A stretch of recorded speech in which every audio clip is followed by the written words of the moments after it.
अजून एकदा काय सांगायला पाहिजे,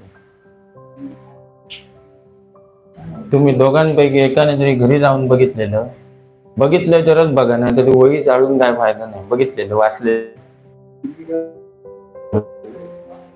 तू तरी बघितलीस काय? वाचलं नको, सोडून दे विषय.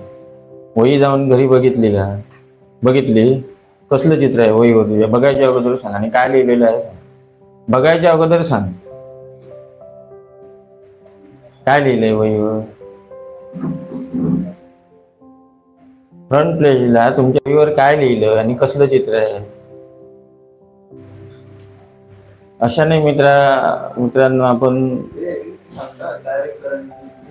त्याला विचारतोय, त्याने वही जाऊन घरी बघितली का? त्याला आपल्या वहीवर पहिल्या फ्रंट पेजला काय लिहिलंय आणि कशाचे चित्र आहे माहिती नाही, म्हणजे तुम्ही वहीच बघितली नाही ना.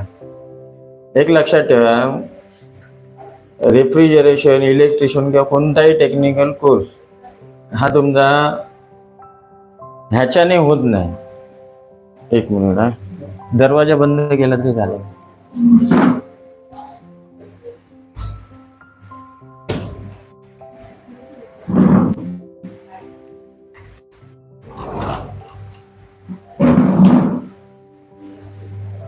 म्हणजे शिक्षणासाठी आपण शाळेत थोडासा वेळ घेतो. शिक्षणासाठी आपण शाळेत का जातो? शिकायला जातो. मग ते शिकलेलं आज जे बघितलं आपण ते घरी जाऊन काहीतरी केलं पाहिजे, तर ते होणार. आता मला सांगा, तुम्हाला आपण 1 वर्षाचा हे ठेवला, पिरियड ठेवला. 1 वर्षात कोणताही टेक्निकल कोर्स होणं फार मुश्किल आहे. म्हणजे माणूस टेक्निकल लाईन मध्ये आयुष्यभर शिकत राहतो. तुमची स्वतः विकत घेतलेली वही, त्याच्यावर पहिल्या पेजवर काय नाव आहे आणि काय चित्र आहे हे जर माहिती नसेल तर आपण रिप्रेझेंटेशन करू शकत नाही. त्याला हार्डवर्क पाहिजे. याचा अर्थ काय? तुम्ही शिकताना तुमच्या समोर आलेली गोष्ट, आता मगाशी मी हे पेन वापरलं, पेन बघितले, मलाही अजून मी ह्याच्यापूर्वी कधी हे वाचलं नव्हतं किंवा पेन बघितलंय पण कधी वाचलं नव्हतं. मग त्याच्यावर जे काय लिहिलं, आता ह्याने लिहिलंय की काम झाल्यावर कॅप लावून ठेवा आणि हॉरिझॉन्टल ठेवा. हॉरिझॉन्टल म्हणजे ही पोझिशन म्हणजे काय? इंग्लिश मध्ये काय सांगतो? व्हर्टिकल उभं, आणि म्हणजे आडवं, मराठीत आडवं, आणि ह्याला काय म्हणतो आपण? हॉरिझॉन्टल.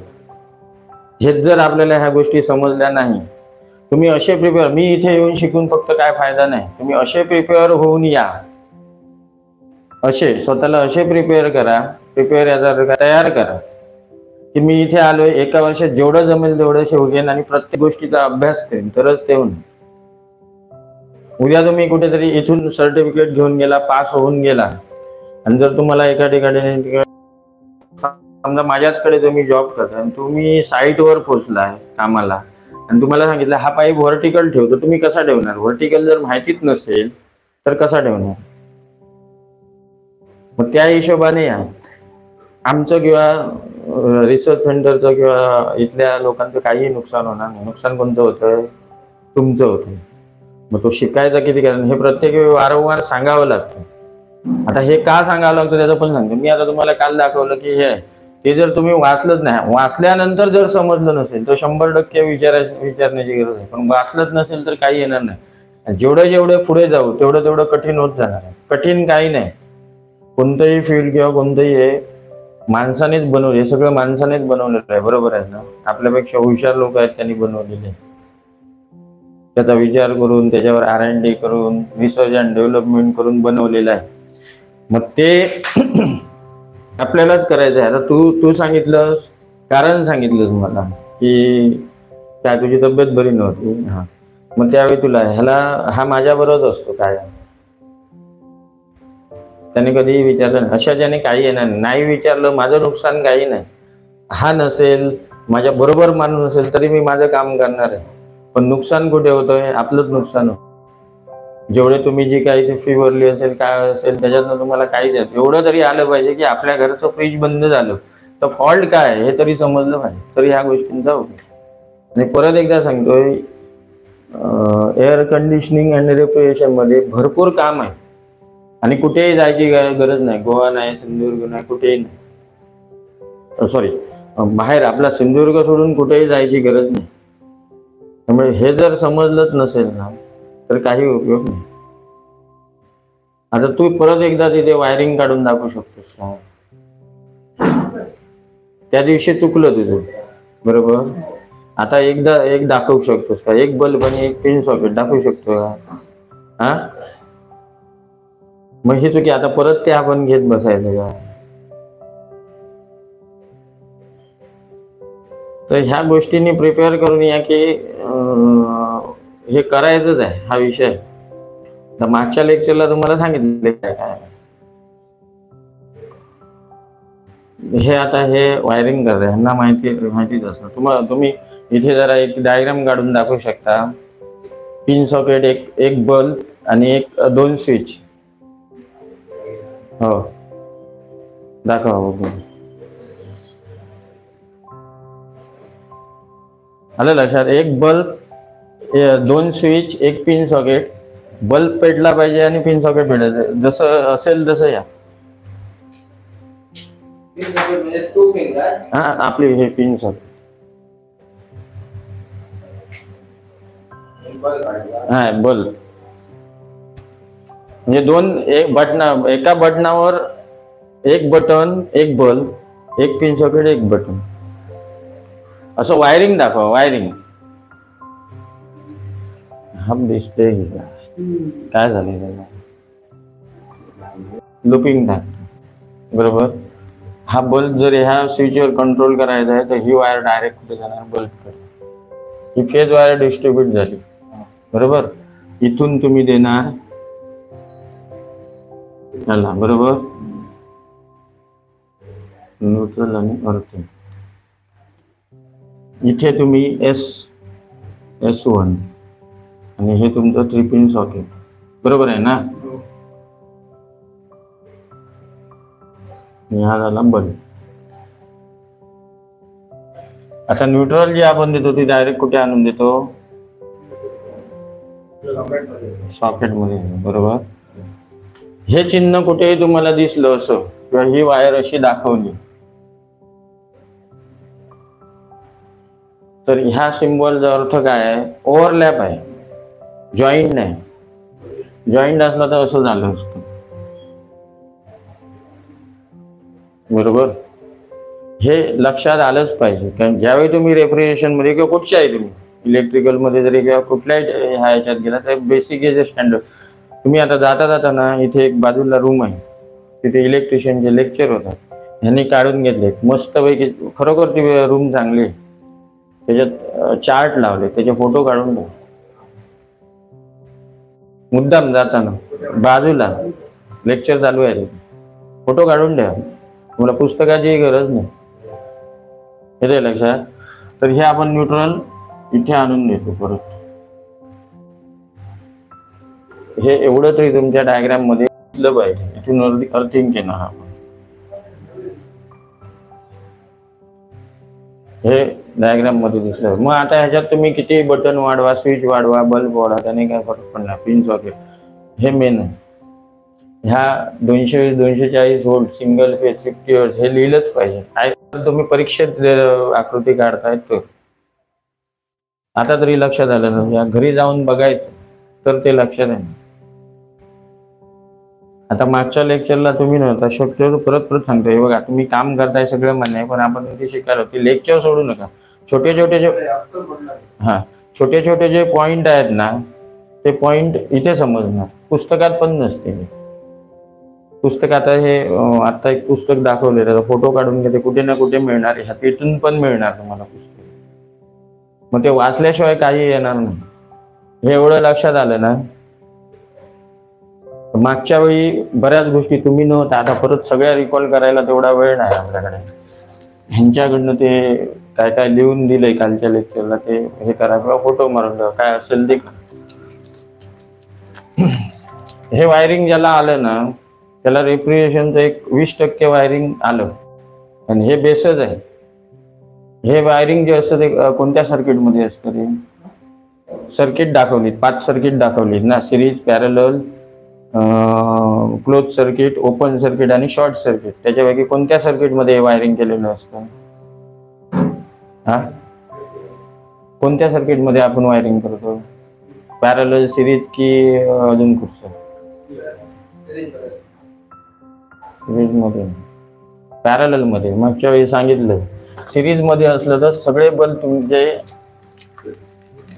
डिम पेटणार, ते त्यांच्याकडनं घ्या. आता परत सांगायला गेलो तर माझा पुरा लेक्चर जाणार त्याच्या. येते लक्षात? सगळं लिहिलेलं आहे, सिरीज सर्किट कसं आहे, काय आहे ते मागच्या लेक्चर आले. हे नोट्स घ्या, कमीत कमी फोटो तरी काढून घ्या, नंतर तुमच्या वहीवर लिहा.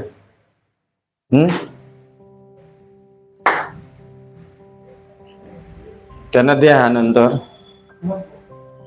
फोटो काढून घेऊन. आता कुठल्याही आपल्या इलेक्ट्रिकल मध्ये जावा किंवा हे बेसिक जे आहे ते पाहिजेच. व्होल्टेज म्हणजे काय, लो व्होल्टेज म्हणजे काय, हाय व्होल्टेज म्हणजे काय, व्होल्टेज ड्रॉप सांगितलं आहे मागच्या वेळी. त्याच्यात लिहिलेलं आहे का व्होल्टेज ड्रॉप? नाही दिलं व्होल्टेज. आता बघा, आपल्या घरगुती डोमेस्टिक मध्ये ज्यावेळी आपण काम करतो, सिंगल फेज, 3 फेज, आपण सिंगल फेज वापरतो. 3 फेज मध्ये किती व्होल्टेज असतं, कसं चेक करायचं, मागच्या लेक्चरला सगळं सांगितलं. आता मला सांगा, आपल्या घरात जे व्होल्टेज आहे, म्हणजे आपण त्याला काय म्हणतो, डोमेस्टिक. आपण मॅक्झिमम डोमेस्टिक अप्लायन्सेसचं काम करतो किंवा डोमेस्टिक मध्ये काम करतोय. आता मी कमर्शियल मध्ये काम करतोय, तिथे आपल्याला 3 फेज, सिंगल फेज दोन्ही ह्याच्यावर काम करावं लागतं. परत एकदा सांगतो, व्होल्टेज ड्रॉप आपल्या घरात किती म्हटलं आपण, 220 व्होल्ट ते 240 व्होल्ट. ह्याच्या खाली गेलं की लो व्होल्टेज, ह्याच्या वर गेलं की व्होल्टेज झालं. बरोबर? व्होल्टेज ड्रॉप याचा अर्थ काय? आता समजा मी एखादं उपकरण चेक करायला गेलोय, एखादी मोटर चेक करायला गेलोय, तर पहिल्यांदा व्होल्टेज म्हणणार. मोटर चालू होत नाही तर पहिल्यांदा आपण व्होल्टेज बघणार. बरोबर आहे की नाही? आता व्होल्टेज ड्रॉप याचा अर्थ काय? आपण मीटरवर व्होल्टेज चेक करतोय आणि 220 व्होल्ट मिळतोय विदाऊट लोड, म्हणजे लोड दिलेला नाही, किंवा आपण जे काय चेक करायला गेलो ते चालू केलेलं नाही, पण हे जर मिळतोय आणि समजा आपण ती मोटर किंवा फ्रीज किंवा AC चालू करायला गेलोय, ते व्होल्टेज 190 ला ड्रॉप होतंय. म्हणजे मिळतंय किती, होतं किती, 220 व्होल्ट. बरोबर? मिळालं किती, 190. ज्यावेळी आपण त्या उपकरणाचं बटन चालू केलं आणि स्टार्ट व्हायला आलं, त्यावेळी 190 व्होल्ट ड्रॉप होते. म्हणजे किती व्होल्ट झालो, 20 आणि 10, 30 व्होल्ट ड्रॉप होते. म्हणजे काय होतंय, कमी होतोय, उपकरण चालू होणार नाही.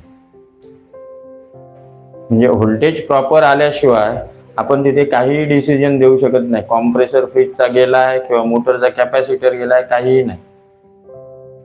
कारण हे 10 व्होल्ट ड्रॉप झालं, 5 व्होल्ट ड्रॉप झालं, ठीक आहे, ते तेवढं होणारच. मग हा प्रॉब्लेम, ह्याला काय म्हटलं जातं, हा जो फॉल्ट आहे त्याला म्हटलं काय जातं, व्होल्टेज ड्रॉप. आणि हे बघणं गरजेचं आहे. तुम्ही उद्या एखाद्या हे इथून गेल्यानंतर डिफ्युजर चेक करायला गेला तर तुम्हाला तिथे चालू होत नाही, तर पहिल्यांदा काय बघितलं पाहिजे, व्होल्टेज. कारण व्होल्टेज म्हणजे त्याचं खाद्य आहे. येतंय लक्षात? त्याच्याशिवाय ते चालूच होणार नाही. त्याच्यानंतर गेल्यानंतर पहिल्यांदा कॉम्प्रेसरची नेम प्लेट,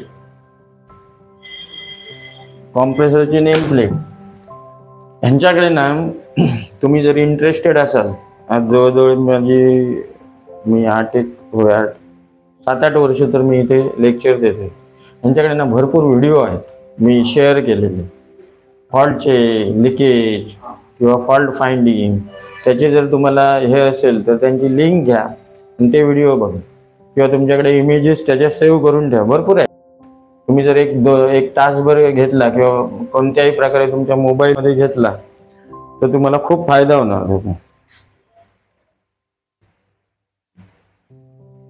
आता एक तुम्हाला दाखवतो व्होल्टेज म्हणजे.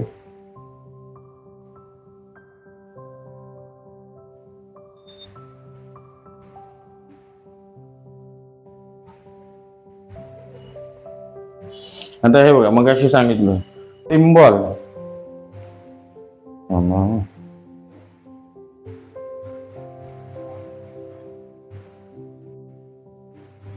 सिम्बॉल का माहिती पाहिजे, हे फ्रीजचं वायरिंग आहे. ह्याच्यात कुठे काय समजणार तुम्हाला?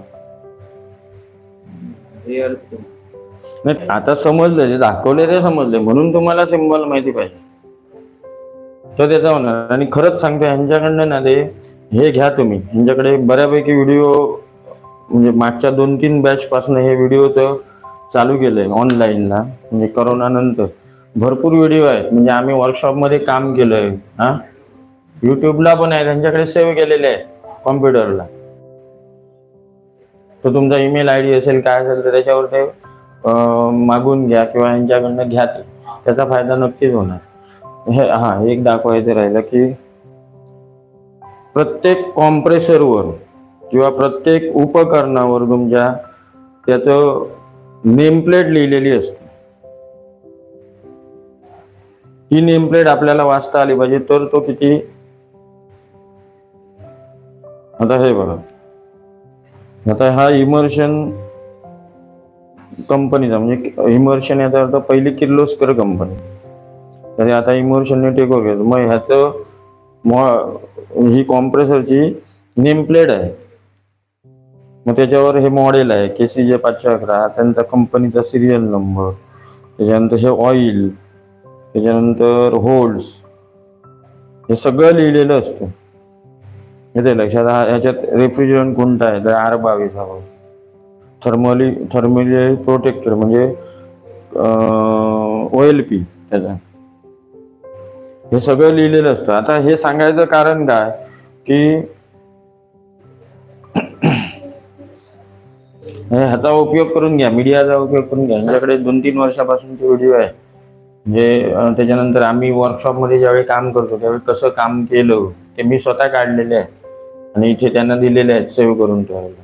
रेफ्रिजरेशनवर पण एक व्हिडिओ आहे. रेफ्रिजरेशन म्हणजे सोप्या शब्दात सांगायचं तर काय आहे, त्याचा व्हिडिओ आहे. तर ह्या नेमप्लेट पहिले आपल्याला वाचता आली पाहिजे किंवा तिथे बघितलं पाहिजे हा कॉम्प्रेसर कितीला चालतो.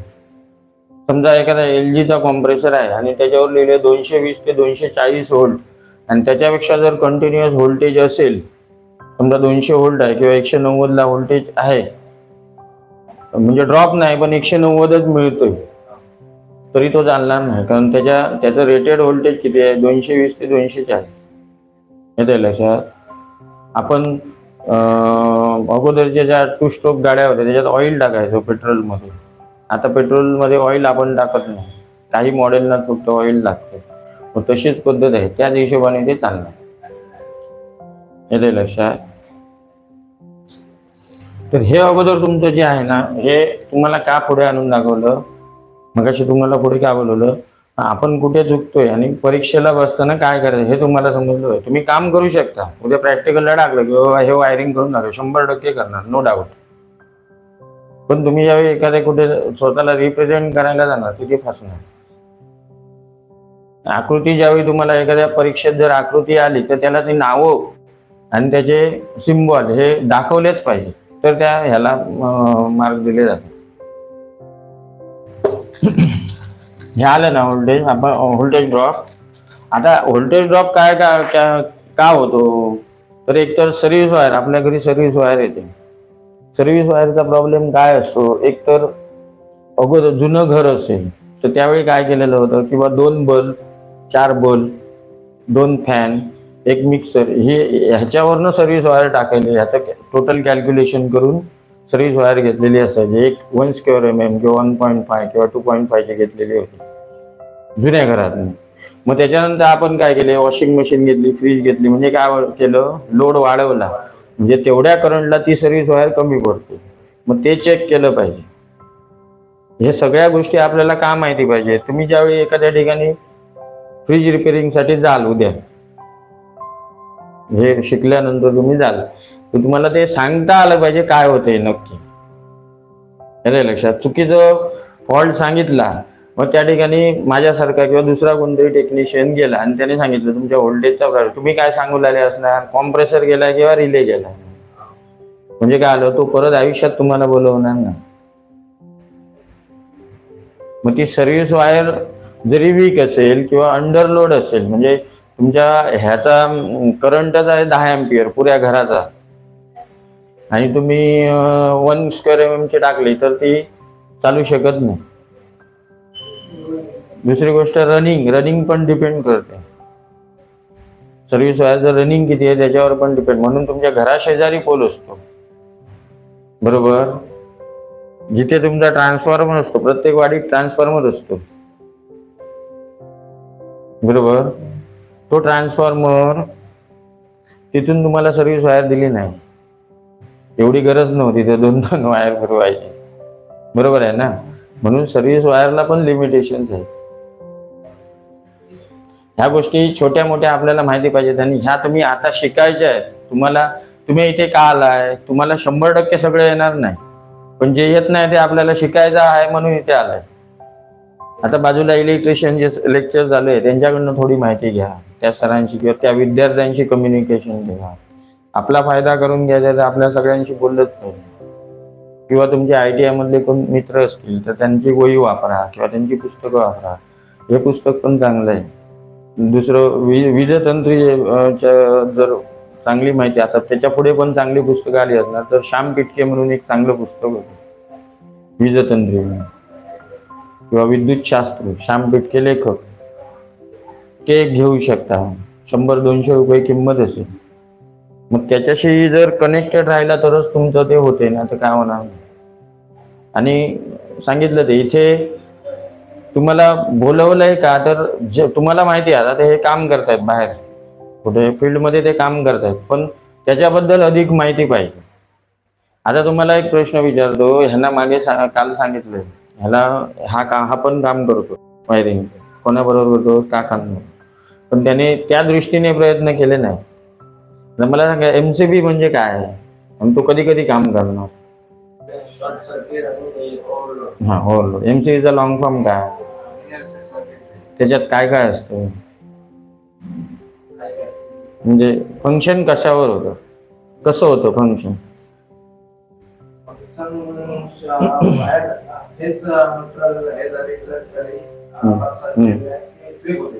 कशामुळे ट्रिप होते.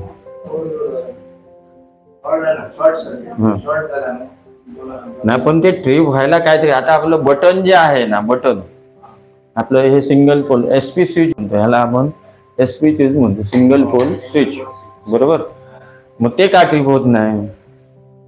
बरं, ह्या ज्या सगळ्या गोष्टी आहेत त्या कोणत्या सर्किट मध्ये बोललाय, सप्लायच्या कोणत्या सर्किट मध्ये जोडलेल्या असतात, सिरीज सर्किट की पॅरलल सर्किट. हा, सिरीज मध्ये. मग हे टन का ट्रिप होत नाही, असे ज्यावेळी प्रश्न तुमच्या ह्याच्यात निर्माण होईल त्याच वेळी तुम्ही त्याच्यात हे झाला. तुम्ही आता सगळ्यांनी, आता तुम्ही वायरिंग करताय, बरोबर. तू वायरिंग बिरोनला जातो, मग ते पैसे कमवण्यासाठी जात आहे की करिअर घडवायचं आहे, त्याच्या करिअर घडवायचे. मग त्याच्यासाठी आपल्याकडे काय पाहिजे, नॉलेज पाहिजे, स्किल. तुम्ही कधी आता तुमची, आता जर बघितलं हे वायरिंग करताय, बरोबर बरोबर, हे जे तुम्ही केसिंग कॅपिंग म्हणतात ना याला, ते कापताय, ते कसं कापताय आणि तुमची त्याच्यात फट किती राहते हे तुमचं स्किल आहे, बरोबर. हा कॉर्नर कट मारतोय आपण, त्याने खाली मारलाय, बरोबर, वर बघा तिथे, ह्याच्यावर तुमच्याकडे काम येतं आणि तुम्हाला नॉलेज किती आहे. आता तुम्ही इलेक्ट्रिशियनचं काम करता, बरोबर.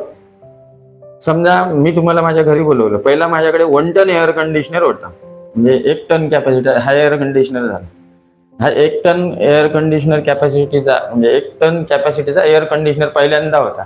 मी काय केलं, माझ्या बेडरूमची भिंत पाडली आणि वाढवलं, तिथे 1.5 टन लावला. तो एअर कंडिशनर लावल्यानंतर एक 2-3 दिवसानंतर एअर कंडिशनर चालू केला, कॉम्प्रेसर चालू झाला की एक 5 मिनिटांनी ट्रिपर पडायचं, MCB ड्रॉप होतो, पडतो, आपण काही होत नाही, short circuit. Air conditioner brand new, काय कारण असेल, नाही अजून सांग.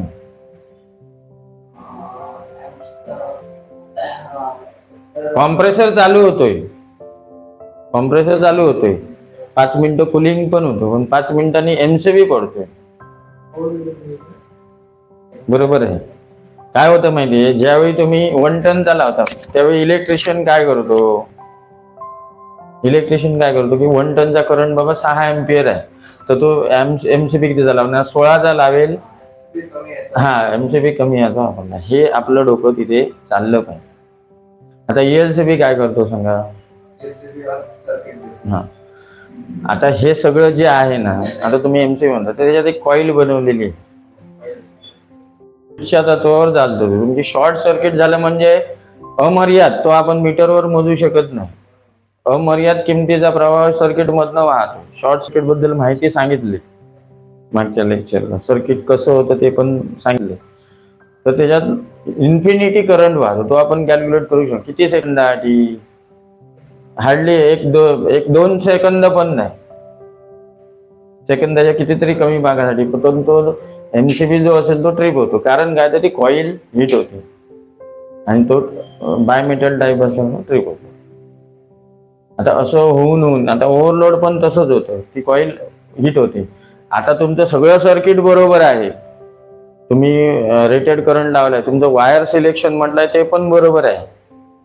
जर वायर त्यांनी 0.5 ची टाकली असेल आणि 1.5 टनचा एअर कंडिशनर लावला तर ते कदापि चालणार ना, चालेल पण थोड्या वेळासाठी चालेल. हे पण तुमचं म्हणणं बरोबर आहे. पण हे फॉल्ट तुम्हाला तिथे साईडवरच बघायला मिळेल आणि त्याच्यासाठी तुमच्याकडे काय पाहिजे? नॉलेज पाहिजे. आता सगळं सर्किट बरोबर आहे, एअर कंडिशनरचा किंवा त्या उपकरणाचा करंट बरोबर आहे, सगळं बरोबर आहे, पण तरी पण तुमचं काय होतं, तो ट्रिप होतो. म्हणजे एमसीबी खराब असू शकतो. तुमची करंट कॅपॅसिटी बरोबर आहे, हे सगळं ते डोकं तिथे चाललं पाहिजे आणि त्याच्यासाठी आपल्याकडे नॉलेज असल्याशिवाय डोकं चालणार नाही. आता कधी कधी तुम्ही लोक जी वायरिंग करता ती पहिल्यांदा कसं ग्रीन, ब्लॅक आणि रेडने करायचं मॅक्झिमम. आता लोक काय करतात, एकच बंडल आणि सेम कलर करून राहतो, फेजला पण तोच राहतो, न्यूट्रलला पण तोच राहतो आणि अर्थिंगला पण तोच राहतो. अशा वेळी काय वेळी काय होतं, तुमची न्यूट्रल आणि अर्थिंग बदलते आणि मग काय होतं की लोड घेत नाही. हे त्यावेळी डोक्यात आलं पाहिजे की इलेक्ट्रिशियनने वायरिंग बदललेलं आहे काहीतरी.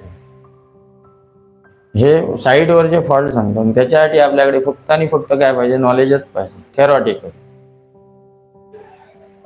डीप मध्ये जायची गरज नाही. आता मी तुम्हाला सांगतो, आता मला सांगा, आपल्याकडे वीज जी जनरेट होते किंवा इलेक्ट्रिसिटी जनरेट, ती कशा प्रकारे निर्माण केली जाते? आपण ही लाईट वापरतो, ती कोणकोणत्या प्रकारे निर्माण केली जाते? ती काय आकाशात येत नाही. कोणकोणते प्रकार आहेत त्याचे? हा, आणि पण त्याला लिमिटेशन्स आहेत, इन्व्हर्टरला लिमिटेशन्स आहेत. मग कोणकोणत्या प्रकारे निर्माण केले जाते? हो, त्याला पण लिमिटेशन्स आहेत. तू जनरेटरवर पुऱ्या वाडीला तुझ्या लाईट देऊ शकतो, ते बाजूला ठेवते. आपण सगळं निर्माण केलं, पण मेन जी आपल्याकडे लाईट, बरं कुठून लाईट येते? ही आपल्याकडे राजापूरवरनं लाईट येते. तुम्हाला काय माहिती?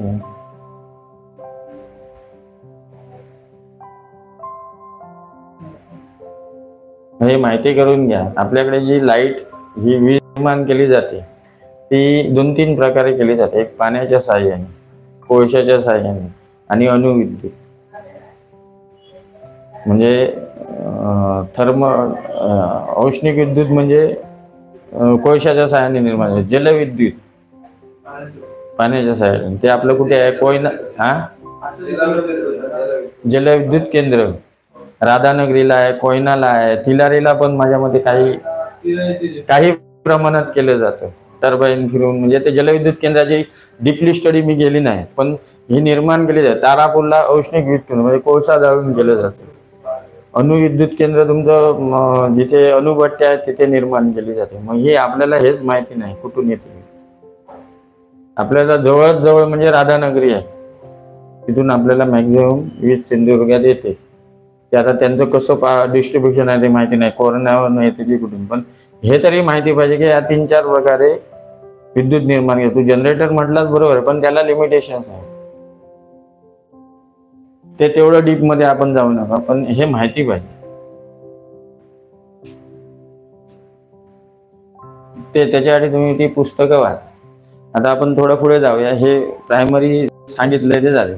आता मोटर बद्दल कुणाला काय माहिती आहे? मोटर आपण बघितल्यात, कुठे कुठे मोटर उपयोगात येते? अजून मोटर आपण कुठे कुठे वापरतो? तू हा अजून तू एकच फ्रीजच बघितलं अजून?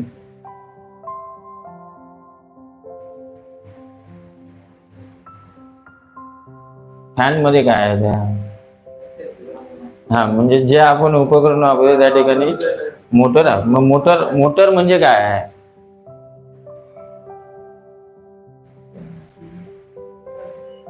मोटरचं साधं सोपं जर व्याख्या करायची झाली तर जे जे विद्युत ऊर्जेचे रूपांतर कशामध्ये करते?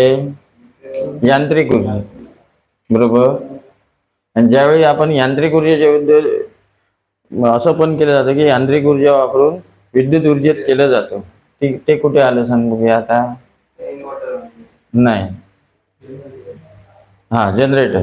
यांत्रिक ऊर्जा आपण काय करतो? डिझेल इंजिन ऑन करतो म्हणून त्याला आपण जनरेटरला डिझेल टाकतो, ते ऑन करतो.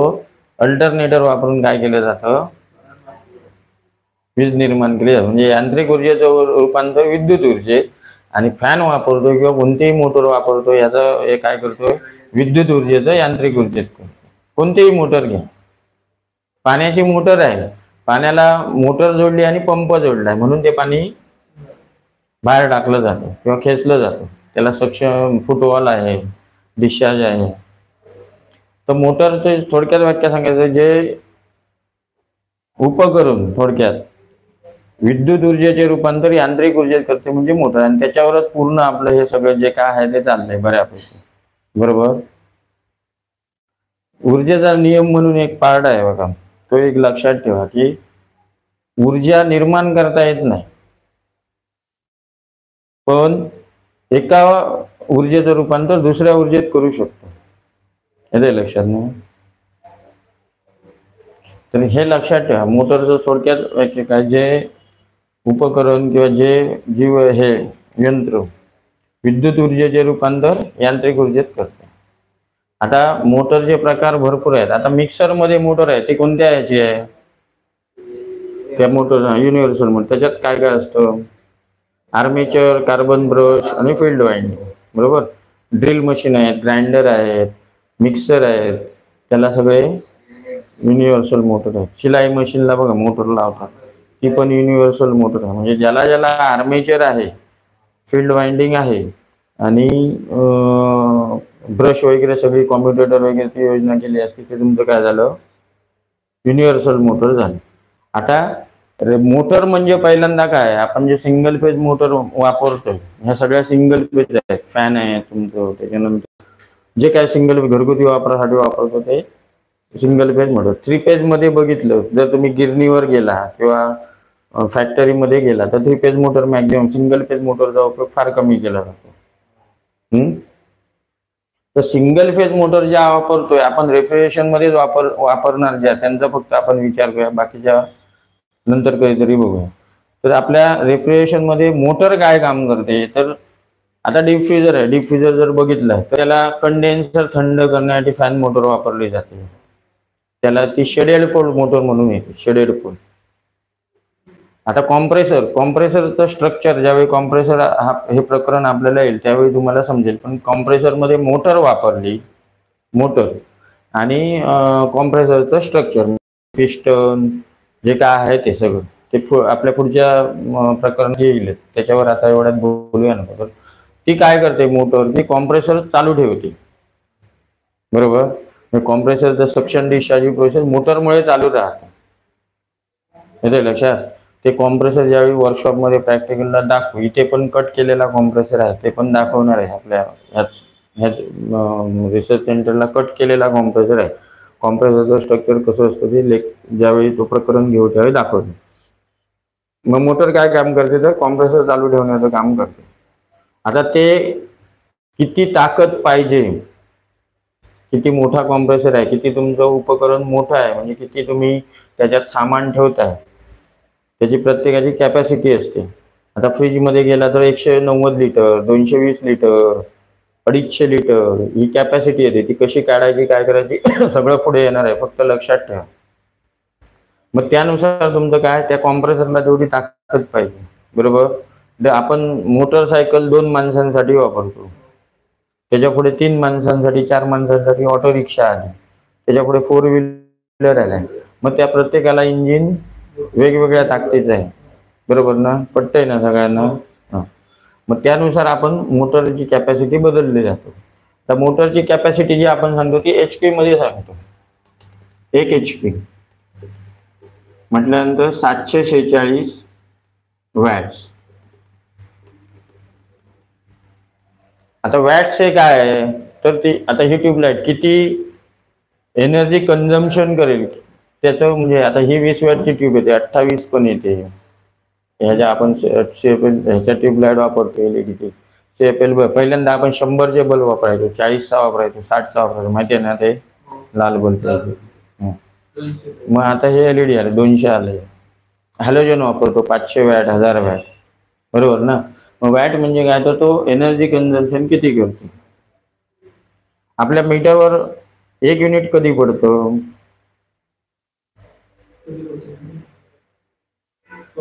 आपलं बिल किती युनिट नुसार येते ना, बरोबर? किती युनिट झाली? 150 युनिट झाली, 140 युनिट झाली, 200 युनिट झाली. म्हणजे हे युनिट म्हणजे काय तुमच्यामध्ये? किती वॅट कन्झम्पशन झालं आणि किती वेळात झालं म्हणजे 1 युनिट पडेल. होय मित्रा, पण आपण घरी वॅट नुसार वापरतो ना. वॅट याचा अर्थ काय, तुझ्या घरी आता समजा 4 फॅन आहे, फॅनचं वॅटेज किती येतं साधारण? 80 वॅट. म्हणजे प्रत्येकाची वेगवेगळी, आपण मिनिमम 80 वॅटचा फॅन आहे, सिलिंग फॅन म्हणतो. आहे फ्रीजचं वॅटेज साधारण 90 वॅट, 10 वॅट, 140 वॅट असं येतं. हे लक्षात, ते तुम्ही जसं घ्याल तसं. त्याच्यानंतर ट्यूबलाईट आहेत, CFLचे बल्ब आहेत, अजून काय तुम्ही इस्त्री करताय, प्रेस करताय घरी, ते सगळंचं वॅटेज म्हणून ते नेम प्लेटवर सगळं लिहिलेलं असतं. इस्त्री साधारण 750 वॅटची असते, मिक्सर 650, 700 वॅट, 1000 वॅट, कसं असेल तसं. मग त्याचं कॅल्क्युलेशन करून आपण हे करतो. मग 1 युनिट आपलं कधी पडेल? 1000 वॅटचा, हे लिहून ठेवा, 1000 वॅट हा लोड जर तुम्ही मित्रा अगोदर बघ, नंतर लिह, वेळ देतो. 1000 वॅट म्हणजे समजा 100चे अगोदर आपण 100चे बल्ब वापरायचो, 100चे किती बल्ब वापरले म्हणजे 1000 वॅट होणार? 10 गुणिले 10 बरोबर 1000 वॅट झालं, बरोबर ना? हा 1000 वॅट 1 तास ज्यावेळी कंटिन्युअस चालू राहिले, कंटिन्युअस याचा अर्थ काय, 1 तास झाला की तुमचं काय बनणार, 1 युनिट कशावर बनणार? मीटरवर. त्याच्यानुसार आपल्याला कॅल्क्युलेशन, हे आपल्याला का माहिती पाहिजे. समजा उद्या तुम्ही काम करायला सुरुवात केली, एखादा कोल्ड्रिंकवाला आहे, त्यानं सांगितलं माझं बिल भरपूर येतं, तर ते तुम्हाला कोल्ड्रिंकवाला सांगणार नाही हे 500 लिटर आहे, ह्याचं वॅटेज एवढं, ते तुम्हालाच काढायचं आहे आणि त्याच्यानुसार कॅल्क्युलेशन करून बाबा तुमचं ह्या कारणास्तव बिल जास्त येतं किंवा आहे ते बिल बरोबर आहे हे सांगता आलं पाहिजे. येतंय लक्षात?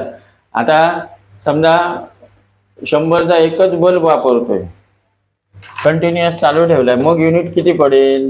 किती तास चालल्यानंतर पडेल? 10 तास. 10 तास चालल्यानंतर 1 युनिट पडेल.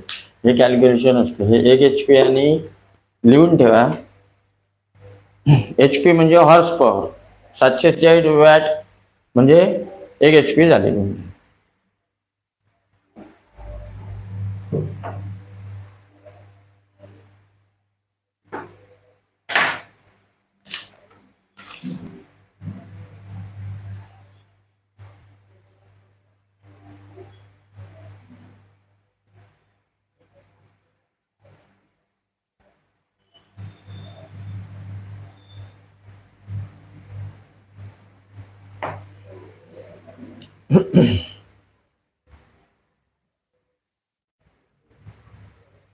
संडे सुट्टी असते.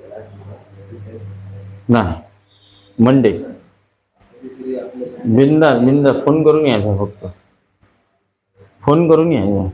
कारण काय होतं, कुठेतरी बाहेर जायचं असेल ना, नाही तर मॅक्झिमम वर्कशॉप घेतलं लिहून. आता 1 HP, आता रेफ्रिजरेशन मध्ये आपण कॉम्प्रेसर जे वापरतो ते HP मध्येच मॅक्झिमम सांगतो किंवा मॉडेलनुसार सांगतो.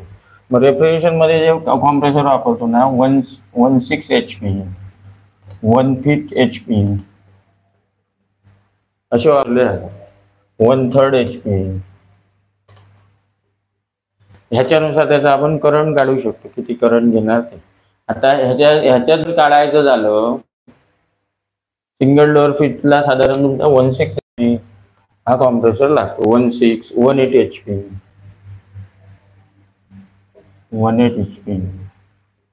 ह्याच्यात जर काढायचं झालं तर ह्याचं वॅटेज काढायचं आहे. सिंगल डोअर फ्रीजला तुम्हाला दिलंय की त्याच्यावर नेम प्लेटवर दिलंय 180 HP, तर त्याचं वॅटेज जर काढायचं आहे तर सूत्र आहे ना त्याला, बघा. एक म्हणजे तिथे काय टाकायचं, 746 भागिले 8. ह्याचं उत्तर कॅल्क्युलेटरवर किती येतं. प्रत्येक कंपनीच्या कॉम्प्रेसरवर तसंच लिहिलेलं असेल असं सांगू शकत नाही, म्हणून आपल्याकडे सगळ्या गोष्टी पाहिजेत. किती? हा, 93.25. आता ह्याच्यात थोडासा फरक पडू शकतो. तिथली व्होल्टेज येते लक्षात, तिथे काय व्होल्टेज आहे, तिथे काय कंडिशन आहे, वायरिंग बरोबर आहे की नाही, त्याचं कंडेन्सेशन प्रॉपर होतं की नाही, ह्याच्यानुसार त्याचा करंट बदलणार मोटरचा. म्हणजे तुम्ही बिंदास सांगू शकता की 180 HP चा जर कॉम्प्रेसर आहे तर साधारण 90 ते 95 वॅट पर्यंत तो कन्झम्पशन करेल. म्हणजे तो चालला 10 तास चालला तर किती युनिट पडणार, 93 म्हणजे 100 युनिट, 100 वॅटच झालं बरोबर. 10 तास चालल्यावर मीटरवर किती युनिट पडणार. हो, आता तूच सांगितलंस ना रे बाळा. हा, 1 युनिट पडणार बरोबर. म्हणजे आपण कस्टमरला सांगू शकतो दिवसाचे तास किती, 12 तासच असतात दिवसा. 24. मग दिवसाचे तास 24 बाबा, एक दीड ते 2 युनिट पडतील असं सांगता आलं पाहिजे. त्याच्यात परत मध्ये ऑटो कटअप होतो. मग आता प्रत्येक ह्याला हा आता साधारण एक 190 लिटर पर्यंत 180 HP चा कॉम्प्रेसर लागणार. म्हणजे 180 HP ची मोटर, कॉम्प्रेसर याचा अर्थ मोटर. ही 16 HP साधारण 200-250 लिटर पर्यंत 16 HP ची मोटर लागणार. त्याच्या पुढे मग वाढत गेलं, 300 लिटर झाला तर 150 HP चा लागणार. हे आमचं आता अनुभवाने झाले आणि स्टडी करून झाले. पण हे सांगता आलं पाहिजे. आता तुम्हाला एवढं तरी माहिती आहे की 180 HP चा कॉम्प्रेसर 190 लिटरला लागतो, 250 लिटरच्या आसपास गेल्यानंतर 16 HP चा लागतो, 300 लिटरला गेल्यानंतर 150 HP चा लागणार. हे आपल्याला ओरली आणि मेंटली माहिती पाहिजे. ते कधी विसरता कामा नये. तर तुम्ही हे काम करू शकता. हे लक्षात, हे सूत्रांनी असं काढायचं. हा, पुसतो. तर ह्या आपण मोटर अशा प्रकारच्या सध्या रेफ्रिजरेशन वापरतो. आता मोटर म्हणजे काय, कोणती मॅक्झिमम ज्या आपल्या सिंगल फेज मोटर आहेत ते स्वतःहून स्टार्ट होत नाही. हा, कॅपॅसिटर लागतो. 3 फेज मोटर आहेत स्वतःहून चालू होतात. पहिल्यांदा मोटरचं तत्व काय आहे, मोटर जी चालते ते इंडक्शनच्या तत्वावर चालते. इंडक्शनचं तत्व काय, तर ही वायर आहे, ह्याच्यातनं करंट वाहतो, तर त्याच्या भोवती चुंबकीय रेषा तयार होतात बरोबर. आता चुंबकीय रेषा तयार होतात याचा अर्थ काय, मॅग्नेटिझम तयार होते बरोबर. आपले डोअर बेल जे आहे किंवा हॉर्न आहे ते सगळे त्या इंडक्शनच्याच हिशोबाने चालतात बरोबर. आता तुम्ही जर हाय टेन्शन लाईन बघितली, हाय टेन्शन म्हणजे 11 किलोची 22 किलोची, तर तिथे हमिंग होत असतं. बघितलंय कधी, ऐकलंय, आवाज असा आवाज येत असतो. हा, पोलांवरती. पण ते पोलवर त्या लाईन कधीही नसतात. त्याला काय असतात, मोठे हे असतात, मोठे पोल जे सबस्टेशन जे आहेत. आसपास सबस्टेशन कुठे कुठे आहेत आपल्या, तू कुठून येतो, नेरूरला सबस्टेशन आहे. सगळी वीज जी येते कुठून तरी राधानगरीवर येणार किंवा हा ट्रान्सफॉर्मर मेन जे सबस्टेशन म्हणतो. आता तुम्ही कधीतरी ऐकलं नाही, डायरेक्ट सबस्टेशन वरनच लाईट गेली असं म्हणतो. पुढे आलाय माझ्या सगळं. तू कुठे बघितलं? हा, तू काय बघतच नाहीस, फक्त तो सकाळी येतो आणि मला बघतो. इन्सुलीला आहे ते, बरोबर. तळवड्याला आहे, तुमच्या नाही. तळवड्याला नाही. आमच्या मानगाव पुढा रोड जो आहे त्या तिथे साळगाव म्हणून आहे, तिथे आहे सबस्टेशन. मग ते बघा, ते चालता चालता आता ते कोण ओळखीचा असेल सबस्टेशनला कामाला आहे, तो सगळी माहिती देईल. मग ते त्याच्यात मॅग्नेटिझम तयार होतं, म्हणजे तो हमिंगचा आवाज येतो.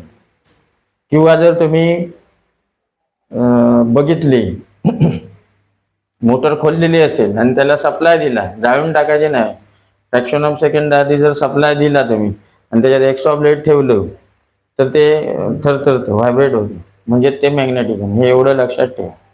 आणि बाकी इंडक्शन जर शिकवायला गेलो तर 2 लेक्चर कमी पडतील मला. ते मी सांगू शकतो, इंडक्शन, म्युच्युअल इंडक्शन काय आहे, त्याच्यानंतर हे कसं तयार होतं, करंट कसं तयार होतं, हे सांगू शकतो. पण आपल्याला तेवढं डीपमध्ये आत्ता तरी गरज नाही.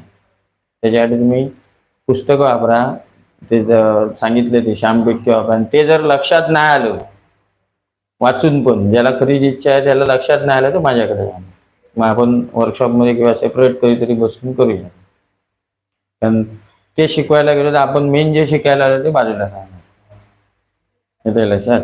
तर एवढं लक्षात घ्या की मोटर ही इंडक्शनच्या तत्वावर चालते. आता इंडक्शन म्हणजे काय, तर एखाद्या तारेतनं जर प्रवाह वाहतोय तर त्याच्यावरती चुंबकीय रेषांची निर्माती होते. आता ह्या चुंबकीय हे जे चुंबकीय तयार होतं ते सिंगल फेज मध्ये फक्त बदलतं होतं. कारण आपण जे दाखवलंय हा सिंगल एसी सप्लायचा काय सिम्बॉल आहे. असं कुठेही दिसलं तरी तो एसी सप्लाय, बरोबर. त्याचा अर्थ काय, त्यांनी ग्राफ काढलाय व्होल्टेज आणि करंटचा. एखादे ज्यावेळी व्होल्टेज खालच्या लेवलला असतो त्यावेळी हे करंट तुमचा हाय लेवलला असतो आणि असं तयार होत असतो. हा सिंगल फेजचा ग्राफ आहे. डीसी आपण असं दाखवतो, डायरेक्ट करंट, बरोबर. हा डीसीचा करंट, हा अल्टरनेटिंग करंट. मग ह्या सिंगल फेज सप्लायमुळे बदलते चुंबकीय म्हणजे हे बदलतं जे बदलतं दाखवलंय तसंच फक्त चुंबकत्व तयार होतं. त्यामुळे त्या मोटर स्वतःहून स्टार्ट होत नाही. येतंय लक्षात? मग त्याच्यासाठी त्यांनी काय केलंय, वेगवेगळे प्रकार बनवले. तिथे किती ताकद पाहिजे, किती फास्ट रिझल्ट पाहिजे, हे ह्याच्यानुसार प्रत्येक ठिकाणी वेगवेगळ्या टाईपच्या मोटर वापरल्या, बरोबर. आता तुम्ही डंपर पहिल्यांदा बघितलं, आयचरचे छोटे डंपर आहेत, त्याच्यानंतर भारत बेनचे डंपर आहेत, अशोक लेलँडचे डंपर आहेत, अशोक लेलँडचे ट्रक आहेत. मग ते किती लोड कॅपॅसिटी आहे. आता तुम्ही जर बघितले ते कंटेनर जेवढं कॅपॅसिटी आहे तेवढी ट्रकची असणार नाही, तेवढं वजन तो नेऊ शकत नाही. मग ह्याप्रमाणे मोटर आपल्याला ह्या तत्वानुसार बदलाव्या लागतात. मग रेफ्रिजरेशन मध्ये जे आपण मॅक्झिमम मोटर वापरू, पहिली आधी मोटर काय, तर सिंगल मोटर स्वतःहून स्टार्ट होत नाही, त्याला एकतर वाइंडिंग मध्ये चेंजेस करून किंवा कॅपॅसिटर एक्स्ट्रा स्टार्ट देऊन चालू करायला लागतं, बरोबर. आता मोटर म्हणजे काय, तर आपली सिंगल फेज मोटर जी आहे त्याच्यात जर घेतली, स्पेसिफिक प्रकार आहेत हा त्याच्यात. प्रत्येक मोटरला मी सांगतोय ते असेल असं नाही, भरपूर प्रकार आहेत ते. तर आपण रेफ्रिजरेशनचा फक्त विचार करूया. मोटरमध्ये 2 प्रकारचे वाइंडिंग. आता वाइंडिंग म्हणजे माहिती आहे का, बघितलंय ना, मोटर खोलल्यानंतर आतमध्ये जे भरपूर टर्न्स म्हणजे लांब दार असते आणि टर्न्स केलेले असतात आणि त्या कोअर मध्ये बसवलेलं असतं ते वाइंडिंग. ते इथे पण मोटर आहेत खोललेले, ते चालता चालता बघा.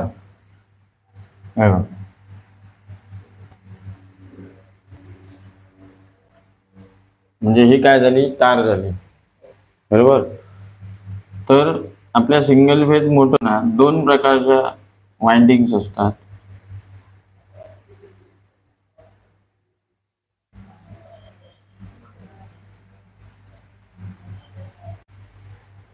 ह्याला म्हणतो आपण स्टार्टिंग वाइंडिंग, म्हणजे जे मोटर स्टार्ट करण्यासाठी वापरलं जातं.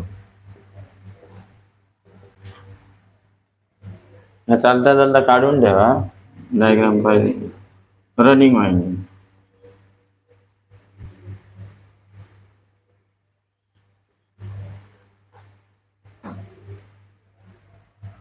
ह्याला म्हणूया एस, ह्याला म्हणूया S1, हा झाला R1 आणि हा R, म्हणजे हा स्टार्टिंगचा पॉईंट झाला. हे काढून घ्या.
हे मित्र काय काढतोयस? काढतोयस काय? तिथे मी असं एकत्र का दिलं? अरे ती दोन वाइंडिंग मी एकत्र का काढली आणि तू एक खाली काढतोय एक वर काढतोय, उपयोग काय त्याचा? मला जागा नव्हती वर काढायला आणि एक खाली काढायला. परत काढ, परत काढ, छोटी काढ.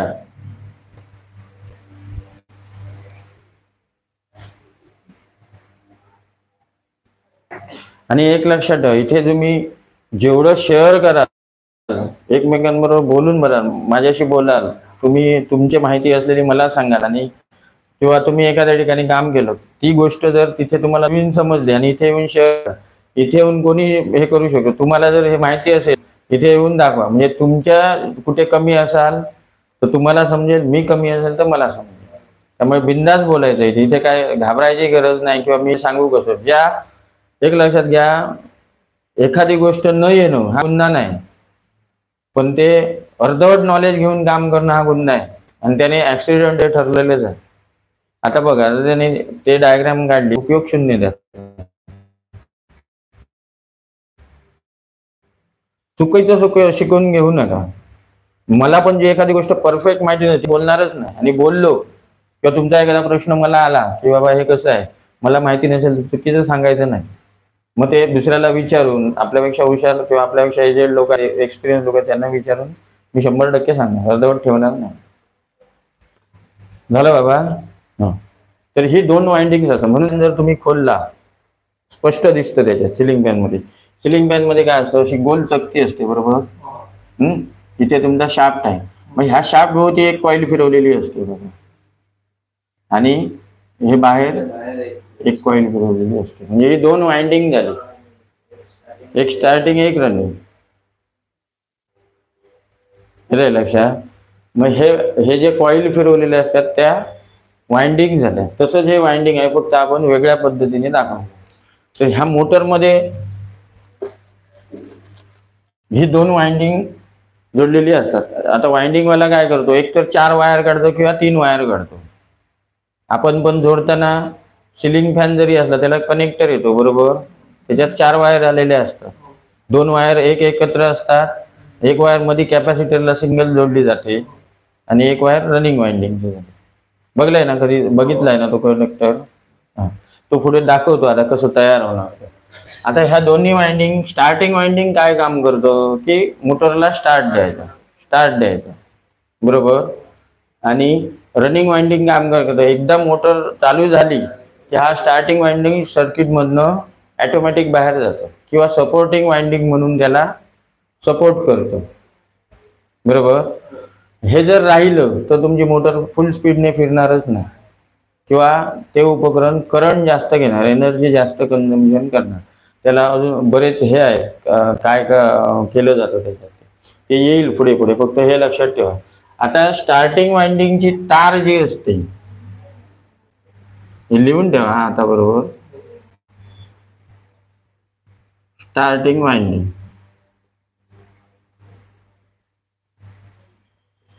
ह्याची जी वायर असते, वायर जी वाइंडिंग साठी वापरली जाते, त्याच्या स्टार्टिंग वाइंडिंगच्या गेजमध्ये आणि ह्याच्या गेजमध्ये फरक असतो. स्टार्टिंग वाइंडिंगचे पहिलं काय असतं, टर्न्स जास्त असतात.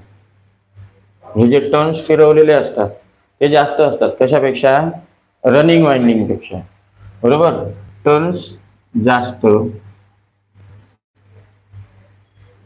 म्हणजे काय झाली, लेंथ जास्त झाली.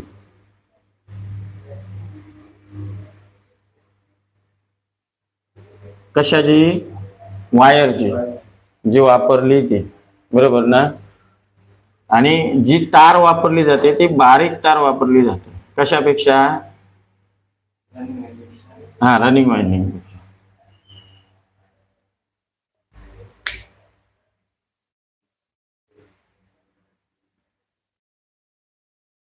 त्याच्या ऑपोजिट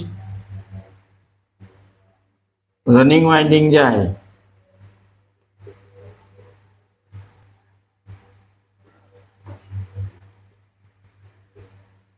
त्याचे टर्न्स कमी,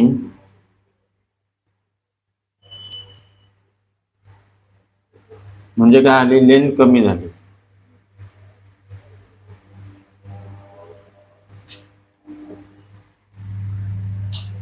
त्याच्यानंतर वायर जी वापरली जाते ती जाड, लिहून घ्या.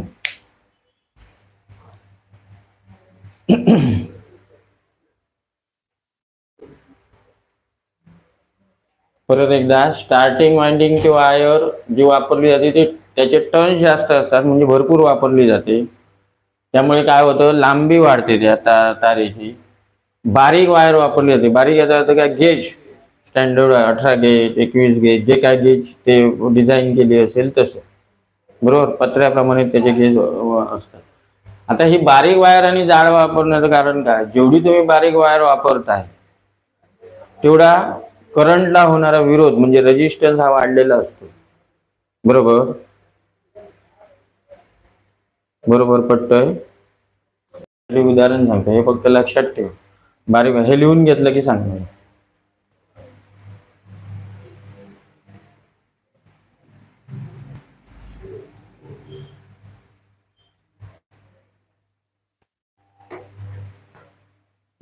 शांतपणे शिका, भरपूर शिकून उपयोग नाही, पण हे बेसिक क्लिअर करूनच पुढे जायचं आहे. झालं. ह्याच्यासाठी एक विरोधाचा नियम म्हणून आहे, तो लिहून घ्या, मी सांगतो.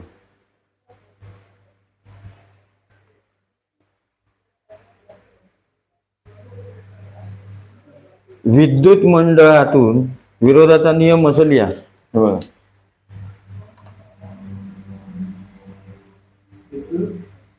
एक मिनिट थांब, काही लिहून घेऊ नका. विरोधाचा नियम असं लिहा, वर लिहिलं. विद्युत मंडळातून विद्युत मंडळ म्हणजे काय, इलेक्ट्रिक सर्किट, थोडक्यात वाहणाऱ्या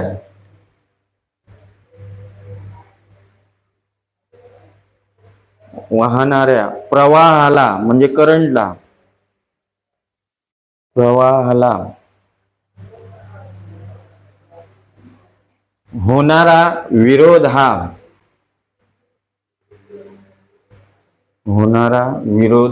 हा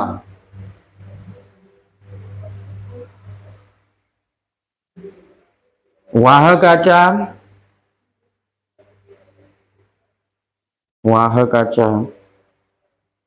लांबीच्या समप्रमाणात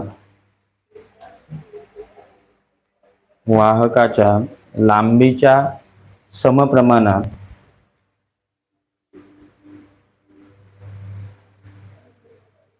व वाहकाच्या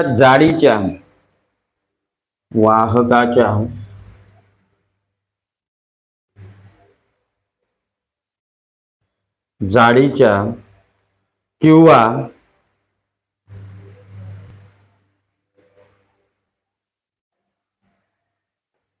क्षेत्रफळाच्या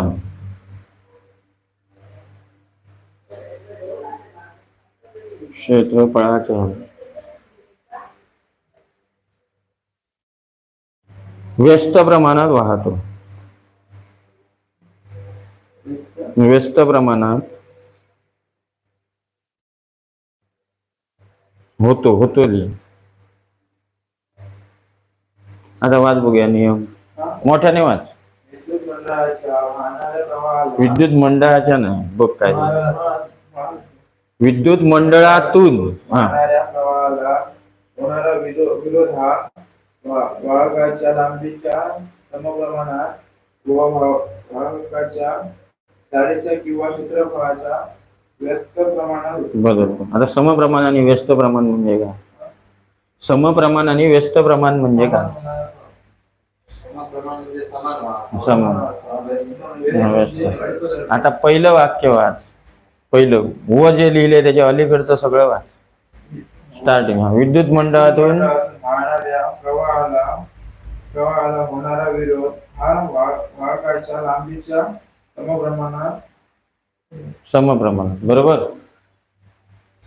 आता इथे लिहिले आपण स्टार्टिंग म्हणजे काय टर्न्स जास्त आहेत म्हणजे काय आली लेंथ जास्त झाली म्हणजे काय वाहकाची लांबी वाढली. मग हे कसा करंट किती जास्त लागणार की कमी लागणार म्हणजे त्याला विरोध जास्त होणार की कमी होणार? जास्त होणार. बरोबर ना. आणि ही वायर बारीक वापरली म्हणजे काय झालं? अडथळा जास्त झाला की कमी झाला? कसा? जास्त झाला. बारीक आहे म्हणजे एरिया जे म्हटले ते क्रॉस सेक्शनल एरिया जे आपण गेज म्हणतो. बरोबर. आता हा नियम सांगण्यासाठी थोडं मला तुम्हाला एक हे दाखवावं लागेल. सोपं आणि साधं उदाहरण आहे.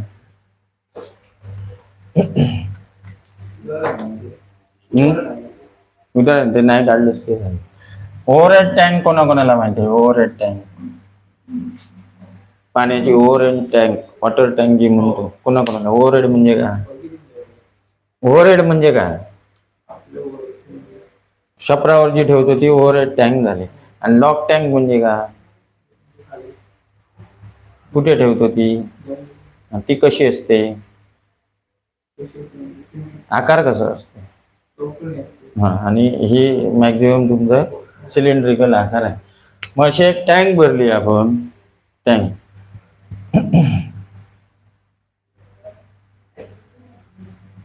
हा एक पीव्हीसी पाईप वापरतो. तो 1 इंचाचा पाईप वापरलाय. 1 इंच असं दाखवतात. हा याची लेंथ किती आहे? 1 मीटर. 1 मीटरचा पाईप त्या टाकीला जोडला 1 इंचाचा. आणि दुसरा एक पाईप जोडला इथे. 1 मीटर इथे लिहितो मी. अर्ध्या इंचाचा जोडला. अर्धा इंच. ह्या नळाला एक बादली लावली आणि ह्या नळाला एक बादली लावली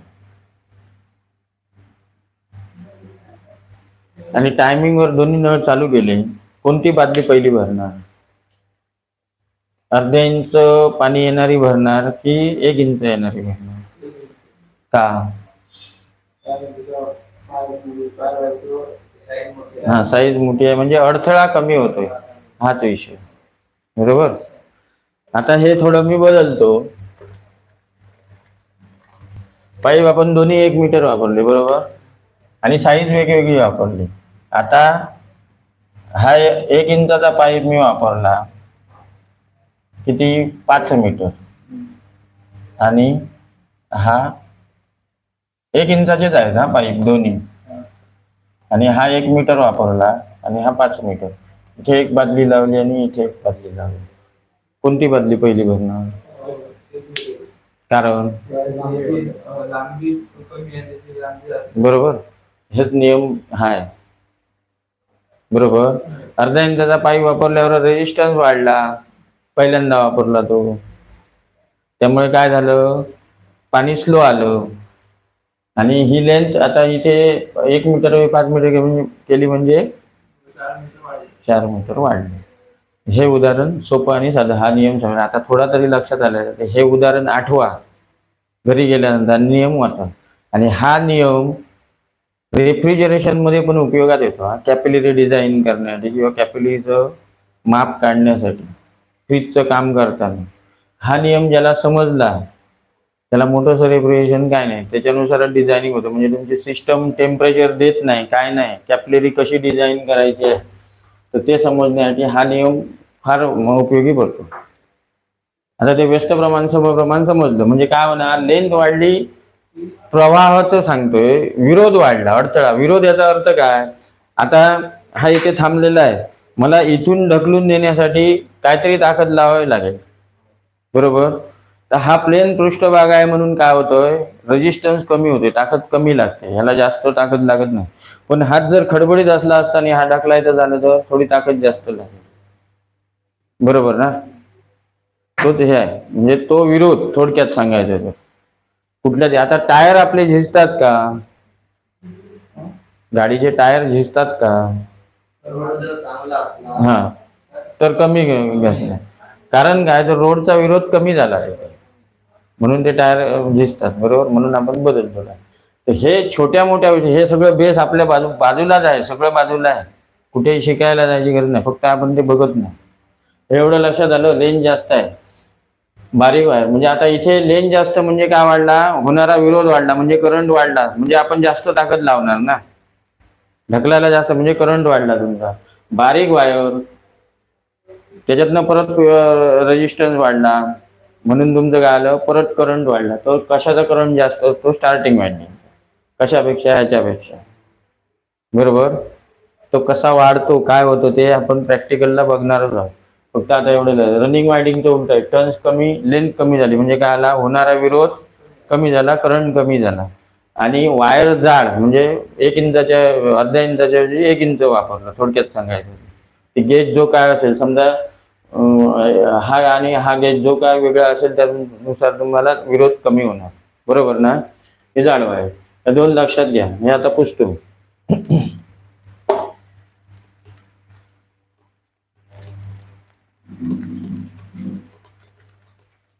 आता मी मगाशी सांगितलं की इंडक्शन याचा अर्थ काय, त्या ह्याच्यातनं वायरमधनं करंट गेल्यानंतर चुंबकीय रेषा तयार होतात. बरोबर, येते ना लक्षात? हा, तर ह्या ज्या रेषा होतात, आता हे वाइंडिंगचा करंट 100% जास्त असणार, म्हणजे जास्त गेला की जास्त चुंबकीय रेषा तयार होतात. बरोबर, आणि जास्त चुंबकीय रेषा तयार होऊन एकमेकांना कट करून फिरतं. या दोन्ही वाइंडिंग त्या चुंबकीय, म्हणजे त्याच वेळी ह्याला पण सप्लाय गेलेला असतो या वाइंडिंग. बरोबर ना, एकाच वाइंडिंगला सप्लाय जात नाही. तर ह्या अगोदर वाइंडिंगचं करंट जास्त झाल्यानंतर जास्त चुंबकीय ह्याला कट झाले आणि फिरतं चुंबकीय क्षेत्र तयार झालं. ते कसं आहे, ते खूप डीप मध्ये जावं लागेल आपल्याला. फक्त एवढं लक्षात ठेवा की रेजिस्टन्स वाढल्यामुळे करंट वाढला आणि जास्त चुंबकीय रेषा निर्माण झाल्या आणि मोटर फिरू लागली, फिरतं चुंबकीय क्षेत्र. मी काय म्हटलं मग, अशी एसी सिंगल फेज एसी सप्लायमुळे बदलतं चुंबकीय क्षेत्र तयार होतं. बरोबर, पण ह्या 2 वाइंडिंग वापरल्यामुळे दोन्ही वाइंडिंग मध्ये मॅग्नेटिक फ्लक्स निर्माण झाले, म्हणजे चुंबकीय तयार झालं आणि ते एकमेकाला फिरवलं त्यांनी, त्या रोटरला फिरवलं त्यांनी, म्हणून तुमची मोटर स्टार्ट झाली. बरोबर, हा वाइंडिंग मध्ये बदल करून ह्याला म्हटलं जातं resistance start induction run motor. इथे रेजिस्टन्स वाढवला आहे. आता ह्या 2 वाइंडिंग एकत्र कसे जोडल्या जातात त्या बघा, आणि मोटर कशी तयार होते. ज्या आपण 4 वायर मोटर मधून बाहेर काढतो, हे एक टोक आहे एस, हे S1, हा R1 आणि हा R, 2 वाइंडिंगचे 2 टोक झाले.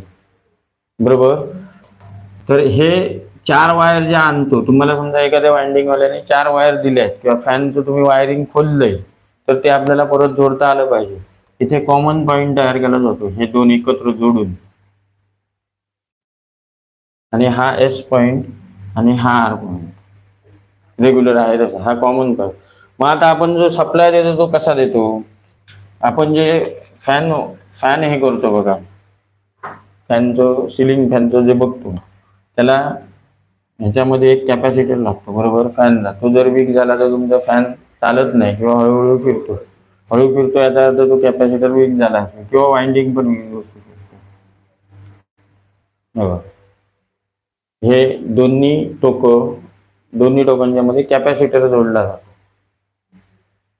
आणि इथे सप्लाय दिला जात नाही.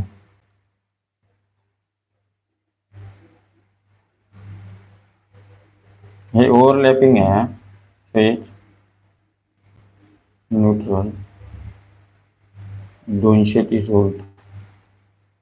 हे तुमचं सिलिंग फॅन जो आहे आपला त्याचं वायरिंग झालं आणि अशी मोटर तयार होते. हे वायरिंग काढून घे.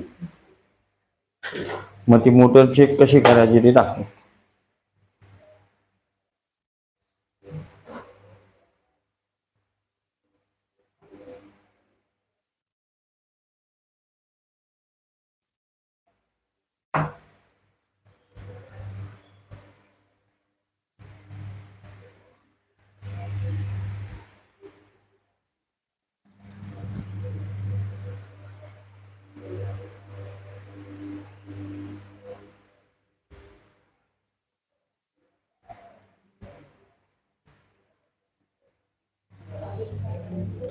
पाणी चांगलं आहे, चांगलं म्हणजे असंच आहे.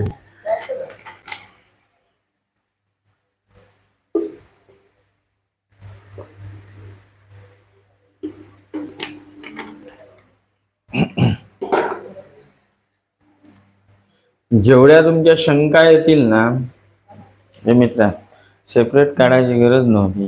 ह्याला जोडलेलं काही विषय नव्हता. असू दे, चल असू दे, नो प्रॉब्लेम. तुझ्या ह्याच्याने कर, मला काही त्रास नाही.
हे अरे आता मग आसपासून शिकलो काय, सप्लाय दिला आपण मग न्यूट्रल असणार ती, हेच न्यूट्रल.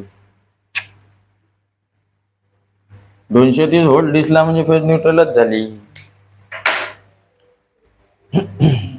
विचारलंच ते चांगलं केलं, पण कन्फर्म लक्षात ठेव 230 म्हणजे आता हे दोन वायर जोडले आहेत आपण, बघ हा कॉमन पॉइंट झाला फेज न्यूट्रल. हे एवढं लक्षात आलं म्हणजे सिलिंग फॅन जर तुमच्या समोर आला, हा जो प्रकार आहे तो permanent split phase capacitor motor म्हटलं जातं किंवा परमनंट कॅपॅसिटर मोटर प्रकार आहे ह्या मोटरचा. हे तुमचे कॅपॅसिटर वीक झाला की ही मोटर चालणार नाही किंवा चालली तर आपण कधी कधी म्हणतो, जर तुमचा फॅन सिलिंग फॅन काठीने ढकलून जर चालू होतोय आणि स्लो फिरतोय तर 100% कॅपॅसिटर गेला. आता हा कॅपॅसिटर बदलताना तेवढी ज्याची त्याच्यावर त्याची किंमत लिहिली तेवढीच लिहायची आहे, तेवढ्यातच बदलायचं आहे. समजा 2.2 पाहायचं आहे तर तिथे 3.15 किंवा 4चा टाकून उपयोग नाही. येते लक्षात? ते का नाही ते पुढच्या ह्याला येत जाईल. तर हे एवढं लक्षात आलं. असं सिंगल फेज मोटरचं साधारण वायरिंग होतं.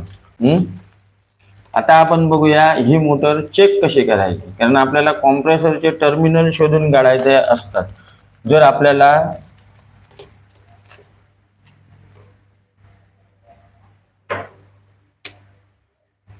आता हा कॉमन झाला, हा आर झाला. आपल्याला कॉम्प्रेसरला आपण रिले लावतो कॉम्प्रेसर चालू करण्यासाठी. तर हे स्टार्टिंग वाइंडिंग ह्या सर्किटमध्ये पण बाजूला सपोर्ट आताच्या सर्किटमध्ये.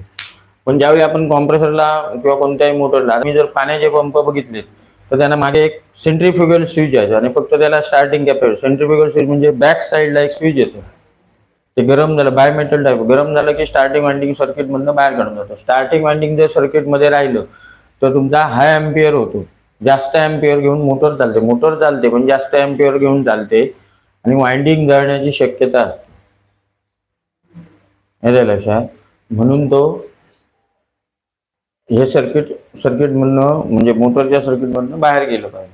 आता कॉम्प्रेसरला आपण रिले लावतो. रिले कॉम्प्रेसरला जे रिले लावले जातात ना, ते काय काम करतात, तर स्टार्टिंग कॉम्प्रेसरला पहिल्यांदा स्टार्टिंग वाइंडिंगला सप्लाय देणे. कोणत्याही सिंगल फेज मोटरला पहिल्यांदा स्टार्टिंग वाइंडिंगलाच सप्लाय झाला पाहिजे. म्हणजे ह्या टाईपमध्ये जे वाइंडिंग केलेलं असतं त्याला स्टार्टिंग वाइंडिंगला सप्लाय झाला पाहिजे. नंतर रनिंग वाइंडिंगवर तुमची ती सर्किट चाललं पाहिजे. येते लक्षात, हे कायम लक्षात ठेवा. स्टार्टिंग वाइंडिंगलाच सप्लाय, तर तुमचं काय होणार, चुंबकीय क्षेत्र तयार होऊन तेवढी ताकद निर्माण होऊन ती मोटर फिरवते. म्हणजे काय, रोटरला ढकललं जातं. मोटरचं स्ट्रक्चर बघितलंय का तुम्ही, रोटर असतो, वाइंडिंग असतो. ते आता पुढच्या लेक्चरला आपण ते बघूया, तिथे मोटर घेऊन इथेच. आता तिकडे त्यांचं लेक्चर चालू आहे, नाही तर दाखवलं असतं तिथल्या. रोटरवर पण बघितलं, हा बघितलंयस ना, बघितलंस ना तू, खोलून गेलं, बेरिंग बदलले आहेत ना. मग मध्ये जो असतो स्टेटर आणि रोटर, हे दोन भाग असतात, ते दाखवतो मी तुम्हाला पहिल्यांदा वाइंडिंग समजावून. त्या रोटरवर पण वाइंडिंग केलेलं असतं, ते दिसत नाही आपल्याला, ते दाखवतो कसं वाइंडिंग असतं. तर तो रोटर फिरवला जातो, मोटर फिरते याचा अर्थ काय, रोटर फिरवला जातो. ह्या ज्या चुंबकीय रेषा तयार होतात त्या रोटरच्या वाइंडिंगला कट करतात आणि त्याच्यात परत दाब करंट तयार होतो. त्यामुळे फिरतं चुंबकीय, ते केलं तर भरपूर डीप आहे. पण एवढं लक्षात ठेवा की स्टार्टिंग वाइंडिंगला प्रवाह दिल्यानंतर त्याच्यातनं मॅग्नेटिक फ्लक्स क्रिएट होऊन मोटर फिरवली जाते रोटरच्या वाइंडिंगला कट करून. येते लक्षात. रोटर जो असतो त्याच्यावर असं, रोटर जर बघितला तुम्ही, मोटरचा रोटर असा असतो, हा शाफ्ट झाला त्याचा, बरोबर. आणि याच्यावर असे लाईन असतात, बघितले आहेत कधी, बघितले आहेत. मग मी टाकतो, हे टाकतो, त्याचा फोटो असेल. पण इथे आपण पुढच्या लेक्चरला बघूया मोटरचा रोटर काय, स्टेटर काय. स्टेटर मध्ये वाइंडिंग असतं, स्टेटर याचा अर्थ स्थिर झालेला, त्याला लक्षात. हा हा जाऊन त्याला लक्षात. हे चुकतं कुठे आपलं माहिती आहे, आपण फक्त काम आहे की काम गदा मजुरी करतो. दाखवतो तुला, आता तसं ह्याला सांगू शकत नाही, किंवा वर्कशॉपवर असलं असतं दाखवलं असतं. त्याला रोटर म्हटलं जातं. ते राहू दे, आता फक्त हे जे आपण आहे ते पुढच्या वेळी हे बघूया, आठवण करा. तिकडे मोटर आहे, लेक्चरला यायच्या अगोदर मोटर आहे, तुम्ही आठवण करायची. तर ह्याच्यामुळे होतं. आता कॉम्प्रेसरला रिले लावतो. रिले काय काम करतो, तर स्टार्टिंग कॉम्प्रेसरच्या स्टार्टिंग वाइंडिंगला सप्लाय देऊन मोटर स्पीड पकडल्यानंतर स्टार्टिंग वाइंडिंग सर्किटमधनं बाहेर काढण्याचं काम कोण करतो, स्टार्टिंग रिले करतो, कॉम्प्रेसरचा. येते लक्षात. तर हे स्टार्टिंग सर्किटमधनं बाहेर गेलं पाहिजे. मग आता कॉम्प्रेसर ज्यावेळी आपण एखाद्या कंप्लेंटवर जातोय, तो कॉम्प्रेसर खराब आहे की रिले खराब आहे हे समजण्यासाठी आपल्याला कॉम्प्रेसर विदाऊट रिले चालू करता आला पाहिजे. आणि त्याच्यासाठी डायरेक्ट स्टार्ट मीटर वापरली जाते. म्हणजे रिले काढून टाकायचा, आपल्याकडची वायर वापरायची आणि डायरेक्ट स्टार्ट करून बघायची. कॉम्प्रेसर कुठचाही बघितलं तर त्याला असे 3 टर्मिनल असतात वायर लावायला किंवा रिले लावायला. 3 टर्मिनल. आपण फॅनला जोडतो ते कनेक्टर असतात, बरोबर. त्याच्यावेळी त्यांनी फक्त असे टर्मिनल दिले 3 आणि त्याला वायर लावायची असते. ह्याला आपण सी म्हणतो, एस म्हणतो आणि आर म्हणतो. प्रत्येक कंपनीनुसार हे टर्मिनल बदलतात, पोझिशन बदलते. मग ते आपल्याला माहिती पाहिजे, नाही तर तुम्हाला ते चालू करता येणार नाही. म्हणजे हे जे दाखवलंय CSR तसेच वाइंडिंग आहे, ते पण वाइंडिंग आहे असं.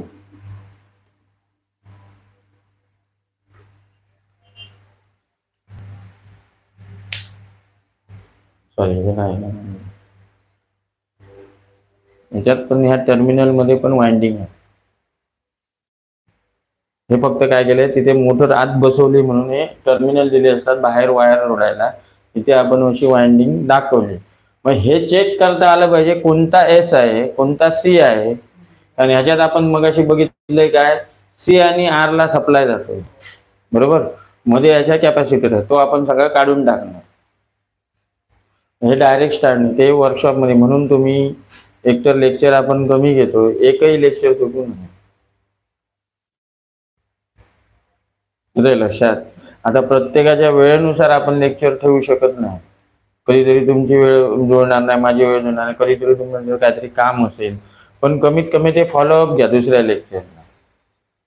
किंवा एखादा दिवस जर हे आहे तर माझ्याबरोबर एक दिवस आला तरी काय प्रॉब्लेम नाही, बऱ्यापैकी गोष्टी शिकणार.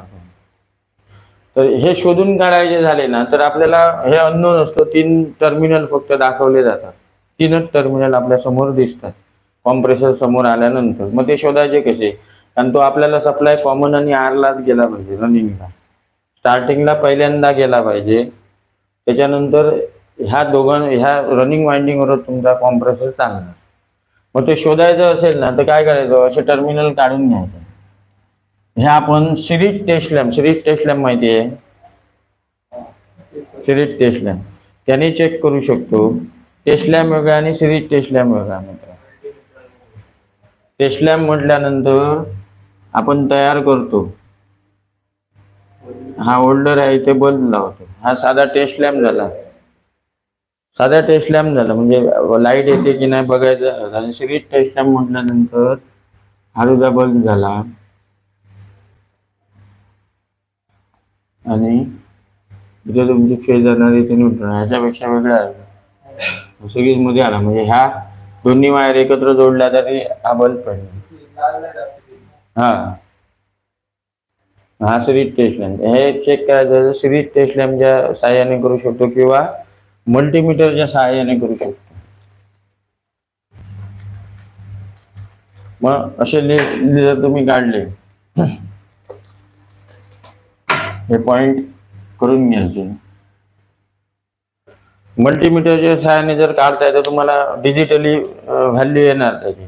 मग शोधताना काय करायचं, पहिल्यांदा आपल्याकडे टर्मिनल, मग ह्याच्यातला आणि ह्याच्यातला रेजिस्टन्स मोजायचा.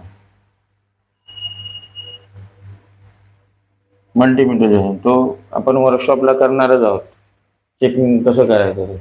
म्हणजे तुम्ही इथे आणि इथे टर्मिनल लावले समजा खालच्या 2 ह्याला, तर ह्याच्यात समजा तुम्हाला 60 ओम आला. रेजिस्टन्स आपण मोजतो तो ओम मध्ये, हे ओमचं चिन्ह आहे. युनिट जे मोजतो, जशी लांबी सेंटीमीटर मध्ये मोजतो तसं तुमचं हे रेजिस्टन्स मोजण्याचं युनिट ओम आहे. 60 ओम आला ह्या दोघांमध्ये. त्याच्यानंतर तुम्ही ह्याच्यात आणि ह्याच्यात बघितला, म्हणजे ह्या 2 टर्मिनल मध्ये जर बघितला,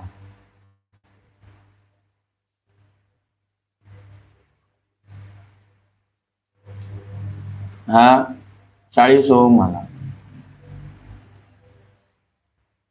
आणि नंतर ह्याच्यात आणि ह्याच्यात घेतला रेजिस्टन्स, हा 20 ओम आला. हे तुम्ही लिहून काढले, पण आता तो कोणता नक्की सी आहे तो आपल्याला समजणार नाही. मग त्याच्यासाठी ठरलेलं आहे की एस आणि आर ह्या 2 टर्मिनल मध्ये सगळ्यात जास्त रेजिस्टन्स हा करंट नाही आहे.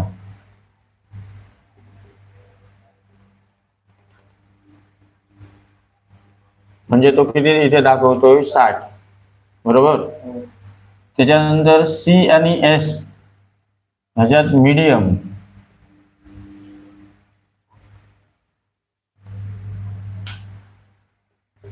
अक्षर समजतंय ना? हा किती आलाय? 40 ओम. आणि हा कॉमन आणि आर सगळ्यात कमी रेजिस्टन्स.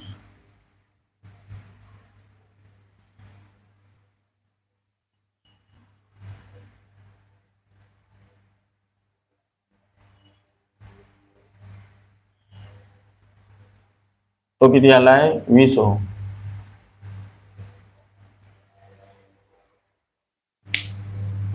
लिहून झालं की सांगा.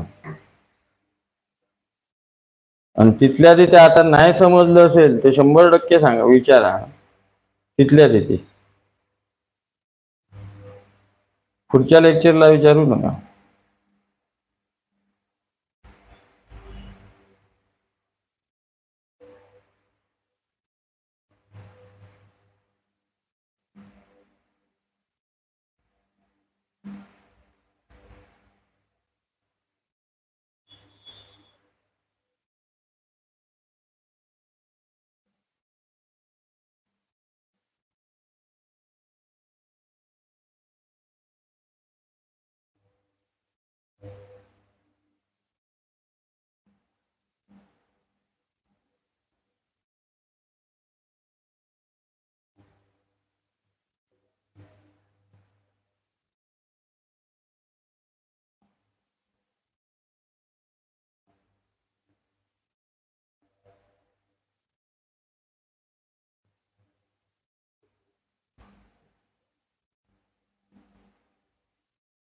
झालं की सांगा.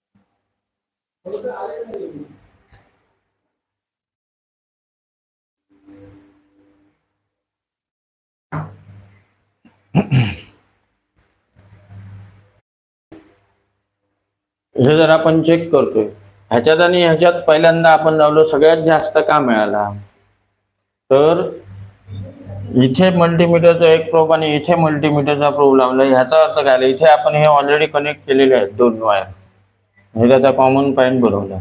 मग इथे आणि इथे लावल्यानंतर ह्या सर्किटचा रेजिस्टन्स जास्त आहे कशापेक्षा, ह्याच्यापेक्षा, बरोबर. कारण ह्याची टर्न्स जास्त आहेत, बारीक तार आहे म्हणजे रेजिस्टन्स वाढला. ह्याचे पातळ आहे आणि जाडी जास्त आहे, त्याच्यामुळे ह्याच्यापेक्षा रेजिस्टन्स ह्या वाइंडिंगचा कमी आहे जर मोजला तर. मग हे ज्यावेळी आपण हे केलं ते इथे कनेक्ट केलं असल्या कारणाने ह्या दोन्ही वायर ज्या आहेत या दोन्ही वाइंडिंग ज्या ते कोणत्या सर्किट मध्ये आल्या, सिरीज मध्ये आल्या की पॅरलल मध्ये आल्या? सिरीज मध्ये, बरोबर.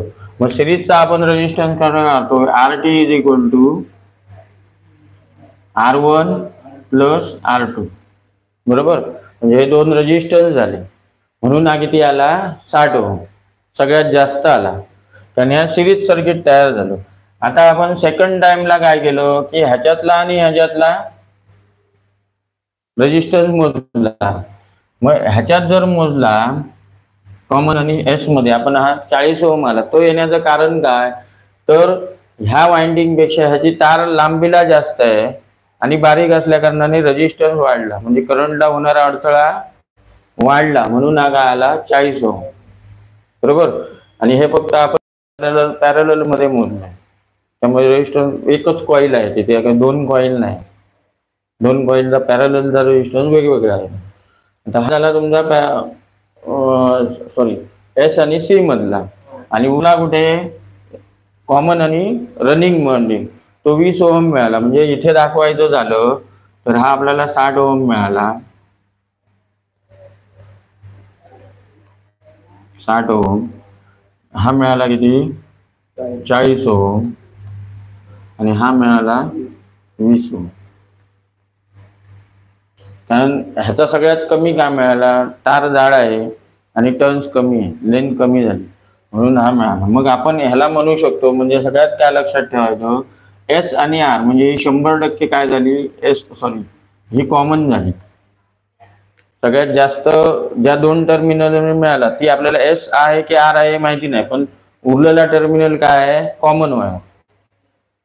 आणि दुसरा जो नंतर शोधला आपण की सगळ्यात मीडियम मिळतो कॉमन आणि एस मध्ये, आणि सगळ्यात कमी मिळेल तो कॉमन आणि आर मध्ये.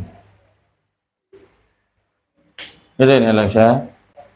तर हे कंपल्सरी आपल्याला माहिती पाहिजे. कोणत्या इव्हन तुम्ही सिलिंग फॅन करा, त्याच्यानंतर हे करा, पंपाची मोटर बघा, छोट्या मोटर कुठलीही motor, universal motor, shaded pole motor सोडून तुम्हाला असंच मिळणार. युनिव्हर्सल मोटर मध्ये हे गणित मिळणार नाही. हे लक्षात. हे लिहून घेतलं ना तुम्ही, हे मात्र कायम लक्षात ठेवायचं. आता मल्टीमीटर, हे आपण मल्टीमीटरने चेक केलं बरोबर, ते जर टेस्ट लॅम्पने करतोय तर काय होणार, ह्याच्यात सगळ्यात डिम पेटणार बरोबर, ह्याच्यात मीडियम बल्ब पेटणार आणि ह्याच्यात तुमचं जास्त. पण हे चेक करताना शक्यतो 200चा बल्ब वापरा. हे लक्षात, 200 वॅटचा बल्ब वापरायचा आणि सिरीज टेस्ट लॅम्पवर चेक करायचं. मग आता हे टर्मिनल सापडलं की आपण काय करतो, ह्याला डायरेक्ट स्टार्ट देतो, म्हणजे सप्लायची जी कॉमन आहे ती इथे देणार आणि त्याच्यासाठी डायरेक्ट स्टार्टिंग कॉर्ड बनवावी लागते डायरेक्ट करताना. किंवा जर कॉर्ड नसेल तुमच्याकडे तर इथे काय काय लोक, पण ते रिस्की काम आहे, इथे सप्लाय देतात, इथे सप्लाय देतात, फेज किंवा न्यूट्रल इथे देतात आणि स्क्रू ड्रायव्हरने हे शॉर्ट करतात. चुकीची पद्धत आहे, शॉक लागू शकतो किंवा कॉम्प्रेसर पण डॅमेज होऊ शकतो. त्याला बेल स्विच वापरायचं, हा एक चांगला पर्याय. आपलं जे बेल स्विच येतं ते वापरायचं त्या वायर बनवताना. नाही तर लक्षात. तर हे कायम लक्षात ठेवा. आणि हा कुठलाही कॉम्प्रेसर चेक करताना, किती मोठा कॉम्प्रेसर, सिंगल फेज कॉम्प्रेसर असते, ते चेक करताना हेच बघायचं आहे.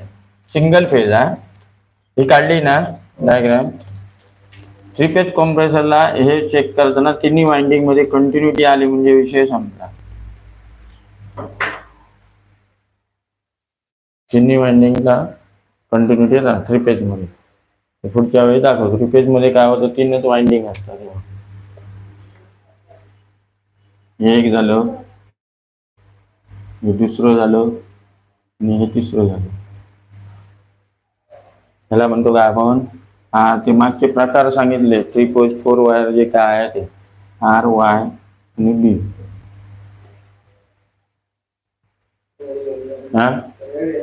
रेड, येलो आणि ब्ल्यू. ब्लॅक नाही, ब्लॅक न्यूट्रल साठी वापरले जाते. चौथी वायर आली तर ती ब्लॅक येते आणि एक अर्थिंग. 3 फेज मध्ये असे 3 वाइंडिंग येतात. हे जर असं डायरेक्ट कनेक्ट केलं तर हे झालं स्टार कनेक्ट.